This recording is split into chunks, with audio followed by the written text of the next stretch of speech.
Well, welcome to Media Day. How are you feeling? I'm feeling good. I'm excited to be here. Is it more about the fact that you're like in a new city? It's just fight week. What is the most exciting part of this fight week for you? I think the most exciting part of this is, yes, a brand new city. It's fight week.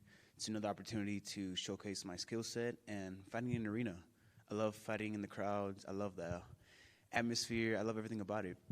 Do you prefer when the crowd is against you or for you? Because I've heard mixed reviews. I like both. It's just like the energy they bring. It's very different. I feel the vibration through my body, so it's like I like both. And I'm not used to it. I've only fought once in an arena, and the one time I fought there, I was getting booed. But even that, I was enjoying every single moment. Yeah. Tell me about your opponent. What do you think of him? It's Julian Erosa. I think he's tough, gritty, but I've seen better. There's nothing I'm really too worried about. He's 29-11. I think he's a journeyman. I think it's going to be a tough fight. Obviously, I respect him, but I know I'm so much better than him. I'm better everywhere. My striking, my grappling, I'm so much better than him.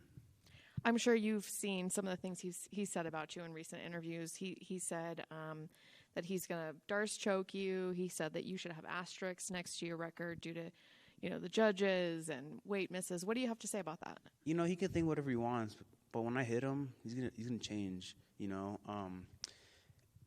feel like every opponent I fought always talks before the fight, and then once they feel me in there, once it gets to the deeper rounds, once I get going, they all crumble. They all start melting.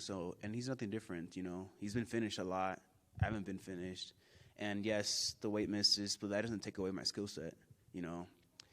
He's been finished like 7-8 times. So when you hear somebody talking like that about you before a fight, do you credit it to they're just building up the fight, or more of a he's scared and he's trying to build up his own like ego? What do you think the motivation behind talking about you like that is? I think he's scared. I know he knows. I know his coaches know who I am. I've trained there before, so they know. I think he's trying to talk himself up. He's counting on me being smaller, being the weight misses. It's like that's all in the past. I'm focused on the best Julian Erosa there is, and if he wants to focus on that, then I really don't care. I'm just excited to beat him up. Did you say you trained with him or his coaches? With his coaches before at Extreme Couture, because I was there for like a month, so I've been there around. What do you think they're going to expect from you based on that? Like, what do you think they saw during that time? I think they're going to expect me to be a slow starter, not to have a lot of power. The thing is, when I trained there, I was like 23, 24. And then who I am now as a person, as a fighter, I'm a whole different person, a whole different fighter. And they could have all the tape on me they want, but now I'm super different. What would a win do for your career? A win would really help me get into the top 15. I'm going to fight win streak. So a good win would really help me elevate my career.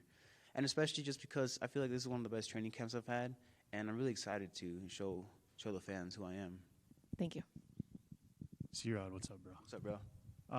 When you hear him talk about things like the guillotine and the Darce choke, you're training with guys like Mark Shark, Sergio Pettis. Like, how much confidence do those guys give you when you hear things like that? My confidence is through the roof. I've been training at Rufus Sports when I was 14 years old. There's been numerous world champions there, like Rafion Stotts, Gerald Mearshard, so I'm used to that, I've been training world champions at a young age. My coaches are world champions, so it's not like obviously, I know in a fight anything can happen, but I prepare for the best version of myself, and I'm going to show it.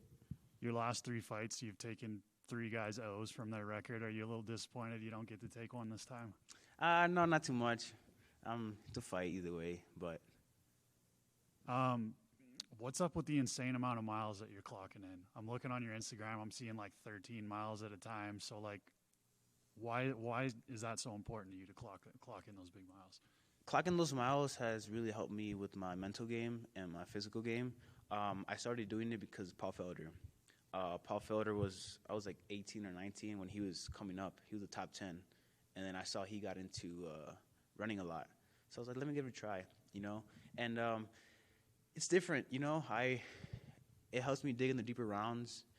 It helps me really push myself. It makes me know, like, I'm not done with my run yet, so I have like 4 or 5 miles left. Even though I'm super tired, I gave myself a certain mile, and I'm going to finish it. And that's how a fight is too.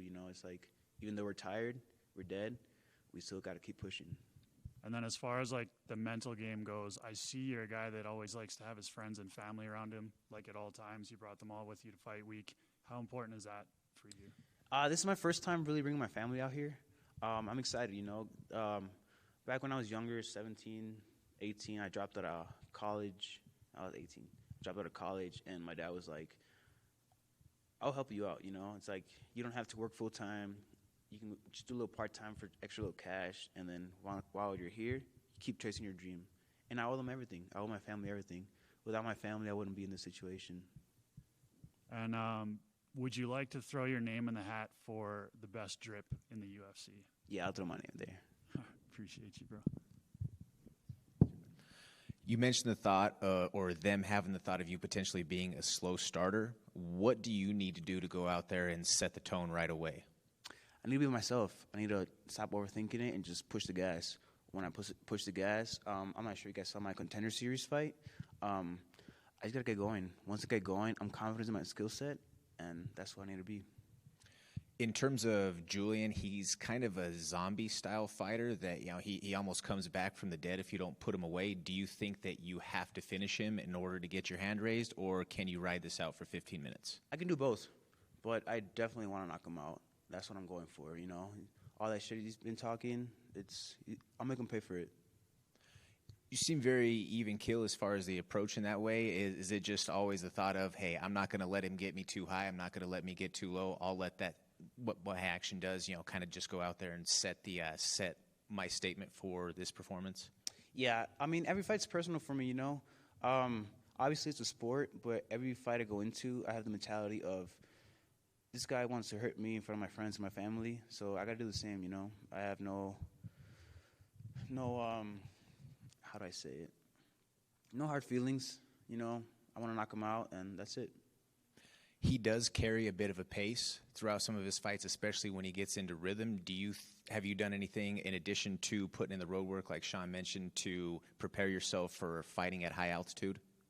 No. I feel like with my conditioning I do back home, all the hill work, all the intervals, I'm ready for it. My teammate Sergio Pettis, he fought in Mexico City. He went there 5 days before Mexico City. It's like, I feel like we're different in Milwaukee. Just to piggyback off of that with the Pettis brothers, with Anthony in action back this last weekend, and they've just kind of blown up the brand for their family name, but then also, Showtime FC and all these other ventures. How has that been for you to watch that from these guys who you grew up kind of idolizing and seeing them just go out and achieve their dreams on the highest of levels, not just in fighting, but also in business realms?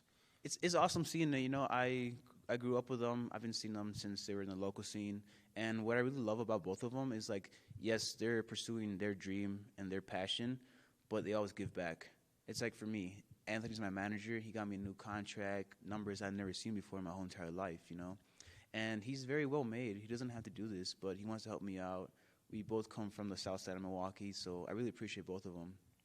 Awesome. And then one final question for me. What's been your favorite part of Denver so far this week? My favorite part of Denver has been enjoying this journey. The media day like this, yesterday, checking into the hotel, the workouts. I'm loving every single moment of it. Awesome. Thank you. I just have one more. You said you want to be in the running for the best drip. Who do you think has the best drip, if not you? I think Izzy and O'Malley are up there. Yeah, between those two.